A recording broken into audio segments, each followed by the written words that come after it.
എന്താടോ അമ്മ സ്വപ്നത്തിൽ അത് എന്താന്ന് പറഞ്ഞു തന്നോ? ഇല്ല. പിന്നെന്താ താനത് നോക്കുന്നേ? അമ്മ പണ്ടൊരു കാര്യം പറഞ്ഞിട്ടുണ്ട്. എന്ത് കാര്യം?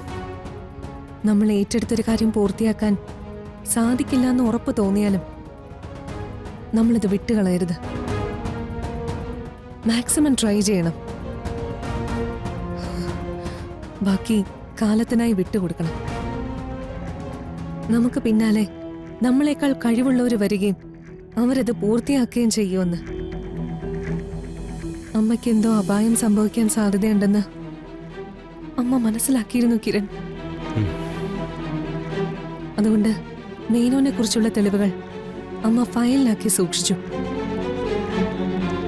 അത് കണ്ടെത്താനായി അച്ഛന്റെ പഴയ ഡയറിയിൽ വെച്ചു.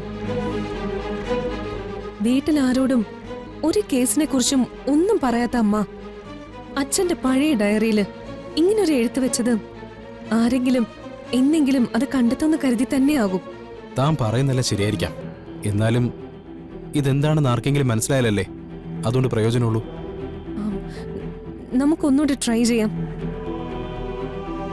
അമ്മ ഇത് എഴുതുന്നത് കുറെ വർഷങ്ങൾക്ക് മുൻപാ. അന്ന് അമ്മയുടെ മാനസികാവസ്ഥ എന്തായിരുന്നു എന്ന് ചിന്തിച്ച് നമുക്കൊന്ന് ട്രൈ ചെയ്യാം.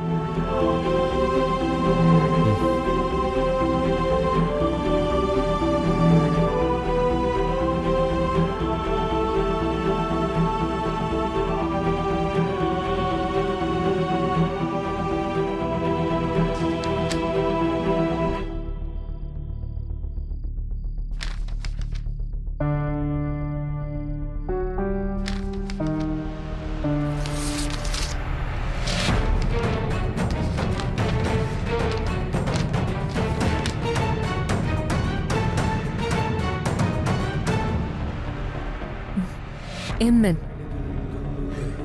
മേനോൻ.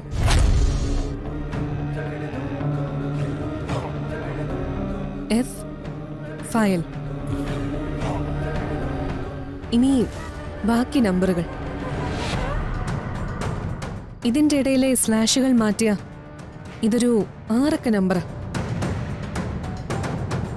അതായിരുന്നു ആ സമയത്തെ ഫോൺ നമ്പറുകൾ. അത് ശരിയാ. പക്ഷേ എല്ലാ എക്സ്ചേഞ്ചുകളിലും ഈ 6 അക്ക നമ്പറുകൾ ഫോൺ നമ്പറുകളായിട്ടുണ്ടാവില്ലേ? ഉണ്ടാവും. അപ്പോ അതിനു മുന്നിലും 4 അക്കങ്ങളുള്ള കോഡ് നമ്മൾ ഉപയോഗിച്ചിരുന്നു. ഇവിടെ കോഡില്ലാത്ത സ്ഥിതിക്ക് ഇത് ആ ഏരിയയിലെ ലോക്കൽ നമ്പർ ആയിരിക്കും. അങ്ങനെയാണെങ്കിൽ അവിടുത്തെ ഏരിയ കോഡൊന്ന് ചേർത്ത് നമുക്കൊന്ന് ട്രൈ ചെയ്താലോ?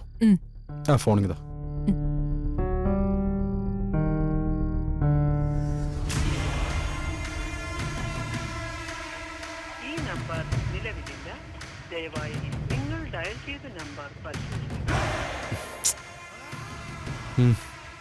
നമ്പർ നിലവിലില്ല. ഇക്കാലത്തൊക്കെ ആരാടോ ലാൻഡ് ലൈൻ ഉപയോഗിക്കുന്നത്? എല്ലാവരുടെ കയ്യിലും മൊബൈലല്ലേ? അന്ന് ലാൻഡ് ലൈൻ സാധാരണമായിരുന്നു. മൊബൈൽ ഉണ്ടായിരുന്നെങ്കിലും ഇത്രയും പ്രചാരമില്ല. ടെക്നോളജി ഇത്രയും മാറുമെന്ന് ആ സമയത്ത് ആരും ചിന്തിക്കില്ലല്ലോ. അതൊരു പോയിന്റാണ്. അങ്ങനെയാണെങ്കിൽ നമുക്ക് ഈ നമ്പറിന്റെ പിന്നാലെ ഒന്ന് പോയി നോക്കാം, അല്ലേ?